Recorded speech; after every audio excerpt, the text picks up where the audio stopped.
Bismillahirrahmanirrahim. Assalamualaikum warahmatullahi wabarakatuh. Apa kabar anak-anak sekalian? Semoga kita selalu sehat walafiat dalam lindungan Allah Subhanahu wa taala. Sebelum kita mulai belajar pada pagi hari ini, mari kita berdoa bersama-sama. Bismillahirrahmanirrahim. Rabbi shrahli sadri wa yassirli amri wahlul 'uqdatam min lisani yafqahu qawli. Rabbi zidni ilma warzuqni fahma. Amin. Anak-anak sekalian, untuk menyegarkan suasana, mari kita menyemangati diri kita sendiri, ya. Kita bertepuk semangat, atau kita mulai dengan tepuk semangat. Masih ingat? Oke. Tepuk semangat. Ha ha. Oke. Nah, mari kita mulai pelajaran PAI pada pagi hari ini. Masih ingat kita minggu lalu mempelajari apa? Ya, betul. Minggu lalu kita mereview beberapa pelajaran yang telah kita pelajari, diantaranya yaitu iman kepada hari akhir.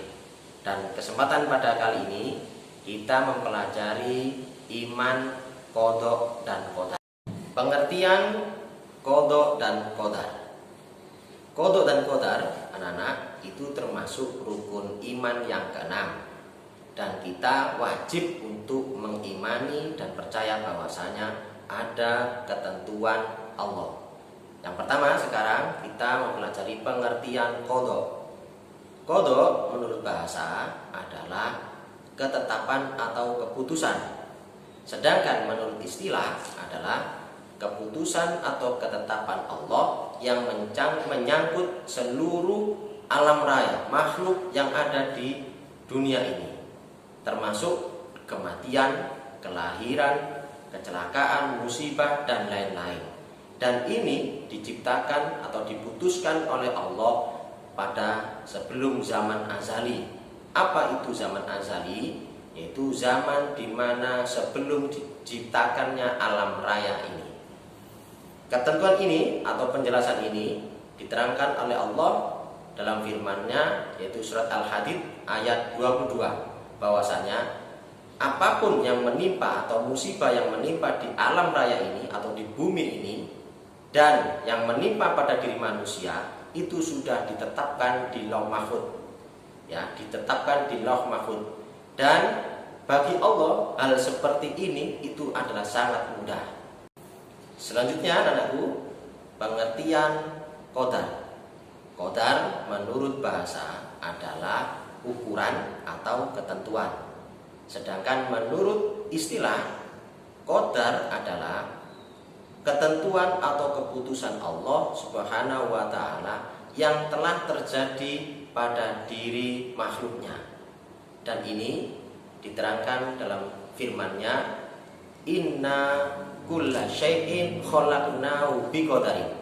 Sesungguhnya kami menciptakan segala sesuatu itu menurut ukuran. Berdasarkan ayat tersebut, anak-anakku, segala yang diciptakan oleh Allah itu berdasarkan ukuran. Seperti contoh rezeki si fulan, itu sudah ada ukurannya. Rezekinya fulan selama 1 tahun sekian. Atau juga apa? Umur si fulan atau si A, itu umurnya sudah berdasarkan ukuran atau ketentuan Allah. Dan ini terjadi. Dan ketentuan-ketentuan ini, anakku, itu juga disebut dengan sunnatullah. Dan sunnatullah ini pasti dijalani atau terjadi pada makhluknya. Selanjutnya, Ustadz akan menerangkan hubungan qadha dan qadar.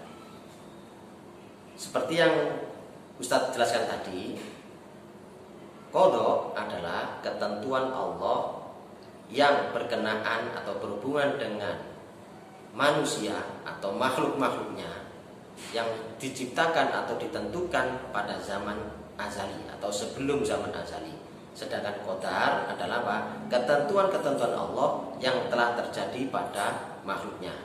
Dan semua ini, baik qadha maupun qadar, tidak diketahui oleh kita atau makhluk-makhluknya. Qada dan qadar ini juga bisa disebut dengan takdir. Takdir ada kalanya takdir yang baik maupun takdir yang jelek. Dan takdir ini kita bagi menjadi dua, yaitu ada kalanya takdir mu'allaq dan ada takdir mubrom. Apa itu takdir mubrom? Takdir mubrom itu adalah takdir yang tidak bisa dirubah. Takdir ini mutlak, terjadi pada semua makhluknya. Seperti contoh kematian, kelahiran, jenis kelamin, maupun hari kiamat. Dan ketentuan-ketentuan itu mutlak, tidak bisa dirubah oleh makhluknya.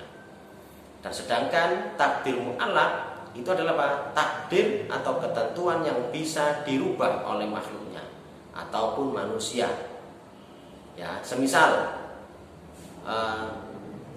anak mau atau kita mau kaya, kita mau kepingin menjadi pintar, ini kita harus apa? Ikhtiar, berusaha.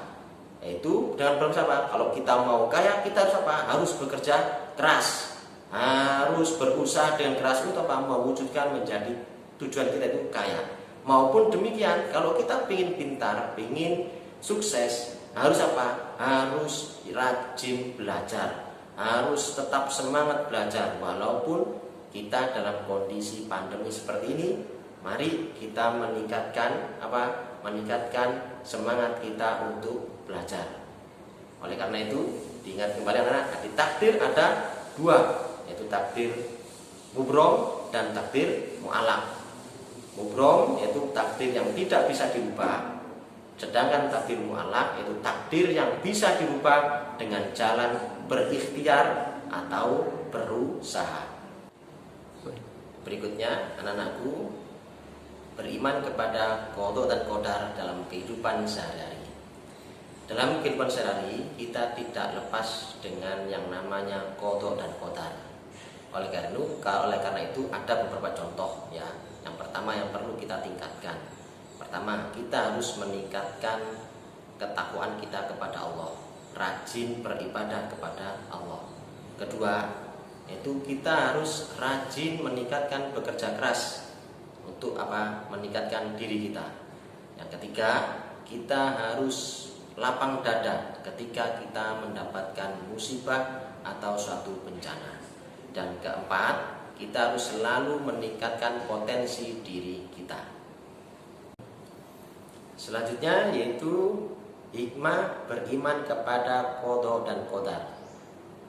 Dengan beriman kepada qada dan qadar menjadikan kita muslim yang pantang menyerah, tidak putus asa menjalani kehidupan ini, dan menjadikan kita orang-orang yang selalu optimis dan lapang dada menerima segala ketentuan Allah. Yang kedua yaitu sabar menghadapi cobaan. Anak-anakku sekalian, jikalau kalian mempunyai cita-cita atau suatu tujuan, pasti kalian akan berusaha untuk mendapatkannya, dan itu harus dilakukan. Itu namanya kerja keras. Dan siapapun semakin tinggi cita-citanya, pasti ada cobaannya atau rintangannya. Seperti anak-anakku, Ustadz beri contoh, semakin tinggi pohon, pasti semakin tinggi angin yang menerpa. Kalian lihat, kalau ada pohon yang tinggi, semisal pohon bambu, pasti yang paling kencang yang diterpa angin adalah apa? Yang paling tinggi, bagian paling tinggi. Dan itu sama dengan kita. Jika kita mempunyai cita-cita atau suatu tujuan, pasti akan diterpa cobaan. Dan hikmah, jika kita beriman kepada qada dan qadar, kita akan menjadi insan yang tangguh, yang sabar menghadapi cobaan. Sudahkah kalian mempunyai cita-cita? Sudahkah kalian bersabar?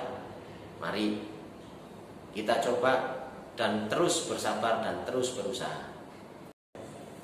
Yang ketiga yaitu kita harus senantiasa berserah diri kepada Allah atau tawakal. Apa itu tawakal? Tawakal adalah berserah diri kepada Allah. Bukan berarti kita hanya berdiam diri, tidak melaksanakan apa-apa. Bukan. Tawakal tersebut adalah kita berusaha dulu, berikhtiar dulu untuk mendapatkan, mewujudkan cita-cita. Kemudian setelah kita berusaha, apapun hasilnya nanti itu kita serahkan kepada Allah Subhanahu wa taala. Karena apa anakku? Allah lah yang tahu, Allah lah yang maha tahu tentang apa yang baik bagi kita. Allah pasti memberi apa yang terbaik bagi kita. Oleh karena itu, kita harus tetap bertawakal. Ingat, tawakal itu bukan hanya berdiam diri tidak melaksanakan apa-apa atau tidak melakukan apa-apa. Semisal kalian pingin pinter, kalian pingin rajin, tapi kalian tidak mau belajar. Wah, saya tawakal Ustadz, apapun nanti kehendak Allah. Itu bukan seperti itu. Yang dinamakan tawakal itu adalah kita dahulukan berusaha terlebih dahulu, yaitu berikhtiar. Ikhtiar kita apa? Kita apa? Belajar dulu yang rajin semaksimal mungkin, baru setelah kita belajar dan rajin, hasilnya kita kita serahkan pada Allah Subhanahu wa taala. Kenapa? Karena tidak ada yang sempurna kecuali Allah Subhanahu wa taala. Demikian anakku pelajaran pada hari ini, beriman kepada qada dan qadar. Ustaz ulang lagi, yaitu qada, yaitu adalah apa? Ketentuan atau ketetapan Allah yang menyangkut pada makhluknya yang diciptakan atau ditetapkan pada zaman azali. Qadar adalah apa? Ketentuan Allah yang terjadi pada makhluknya. Itu saja anakku yang perlu Ustadz sampaikan. Untuk selanjutnya anak-anak bisa membaca buku paket. Wabillahi taufiq wal hidayah. Wassalamualaikum warahmatullahi wabarakatuh.